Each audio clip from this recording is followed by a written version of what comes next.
Assalamualaikum warahmatullahi wabarakatuh. Salam sejahtera untuk kita semua.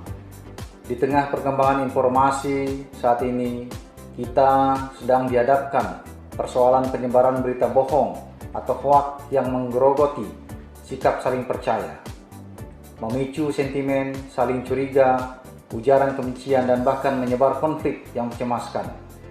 Kehadiran RRI sebagai sabuk pengaman informasi yang selalu menghadirkan informasi yang akurat dan terpercaya, berimbang sehingga masyarakat tidak gampang terpengaruh oleh berita bohong yang beredar.